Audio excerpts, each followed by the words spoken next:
இன துரோகி. என்னைய திட்டுச்சு. ஐயா நான் உங்களை சொல்லலைங்கய்யா, இவனுங்களை சொன்னேன். அட சும்மா இரேண்டா. நீங்க போங்க, நான் பின்னால வந்து கையெழுத்துறேன். நீங்க போங்கய்யா, நீங்க போங்க. எப்படி உடன்பாட்டுக்கு போவேன்? தமிழகத்திற்கு அடுத்த முதல்வராக தளபதி ஸ்டாலின் வர வேண்டும் என்று வைகோ சொல்லாம யார் சொல்லுவா? இந்த தேர்தலில் திராவிட முன்னேற்ற கழகத்தின் தலைமையிலான அணியிலே கூட்டணியிலே இருக்கிறோம். அந்த அணி வெல்ல வேண்டும், வெல்லும். நான் ஸ்டாலினை கேட்கிறேன். 2G ஸ்பெக்ட்ரம் ஊழல் வழக்கில் கனிமொழி பலியாடாக்கப்பட்டு விட்டார். Scapegoat. இதில் ஆயிரக்கணக்கான கோடிகள் கொள்ளையடித்தவர்கள் திரைமறைவில் பதுங்கிக் கொண்டார்கள். கலைஞர் குடும்பத்தில் சாதிக் பாட்சா மரணத்துக்கு திமுக காரணம் என்று நான் குற்றம் சாட்டுகிறேன். இதுக்கு ஒரு வழக்கு போடட்டும். இதற்கு வழக்கு போட வக்கில்லாத ஸ்டாலின் அப்படின்னு சொன்னீங்களே சாரு.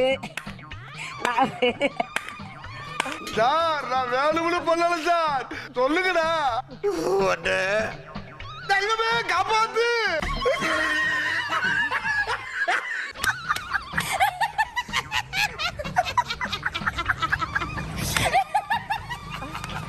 இத்தனை 1000 மேடைகளில் இன துரோகி என்று 2009 பேசிய இந்த வைகோ எப்படி உடன்பாட்டுக்கு போவான்? சாப்பாடு பிளஸ் 100 ரூபாய்.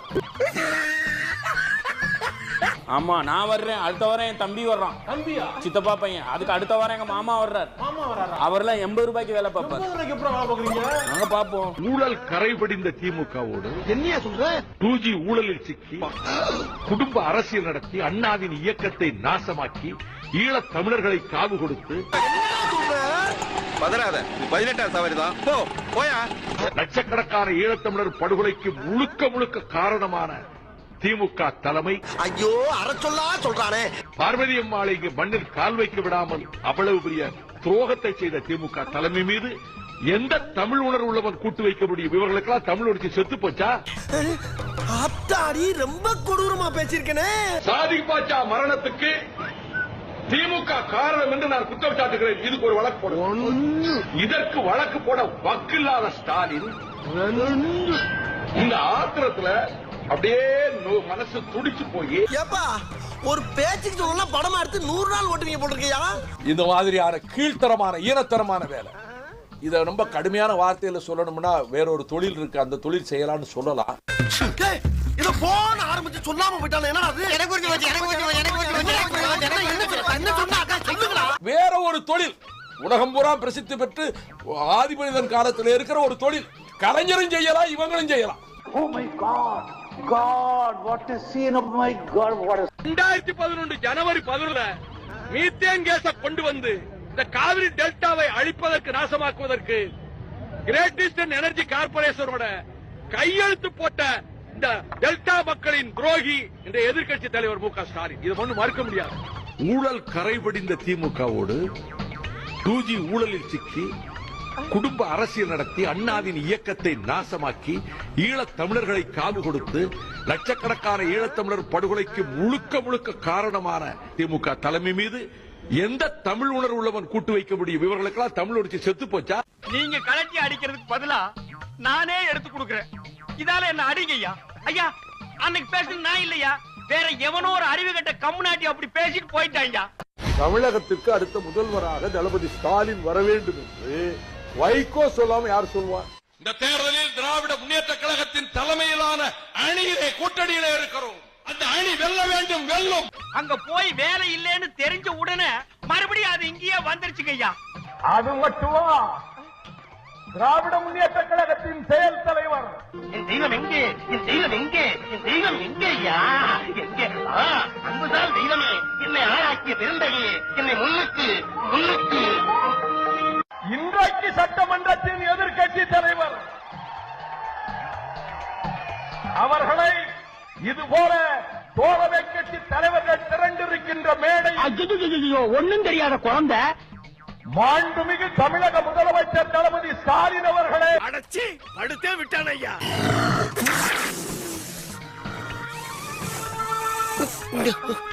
அப்படி என்றால் என்னை அல்ல, நானே என்னை வஞ்சித்துக் கொள்வதாக இருக்கும். சாவு சாவும்ல செத்த பையில நீ நலமா இருந்தா ஒளிஞ்ச எனக்கு பத்தி நீ சாவும்ல செத்த பையில.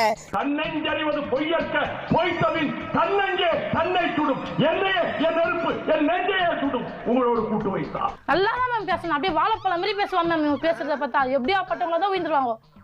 பேசியே கவர் பண்ணுவான் மேம் இவன். ஒரே ஒரு குட்டி கதை ஒன்று சொல்லிட்டு ஓடி போயிடுறான்.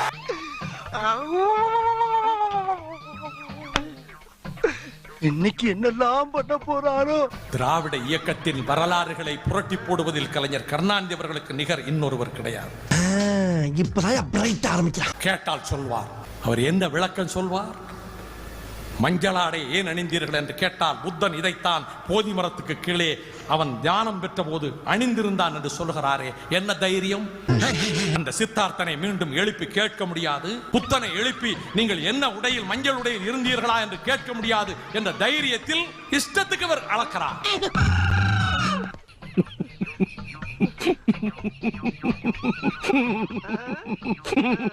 அந்த உணர்வுதான் சில நாட்களுக்கு முன்னால் மதுரையில் வந்து சொல்கிறார். ஒரு அணுகுண்டு பொய்யை தூக்கி போட்டார். பெரியார் இவர் வீட்டுக்கு வந்தாராம். நாட்டுக்கு தேவை, அதனால் வந்திருக்கிறேன். அப்பொழுது இவருடைய மகன் இன்றைக்கு இந்த மதுரை மண்டலத்தையும் ஏன் திராவிட முன்னேற்ற கழகத்தையும் நாசப்படுத்திக் கொண்டிருக்கின்ற அந்த மகன் மடியிலே எடுத்து வைத்து பெரியார் கொஞ்சினார். பேர் என்ன என்று கேட்டார். அழகிரி என்று இவர் சொன்னாராம்.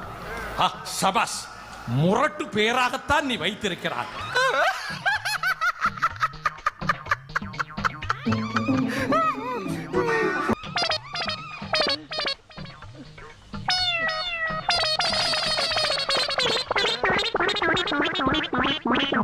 இந்த வரலாற்று புரட்டுகளை நாம் அம்பலப்படுத்தாவிடில் வருங்கால தலைமுறைக்கு உண்மை தெரியாமல் போய்விடும்.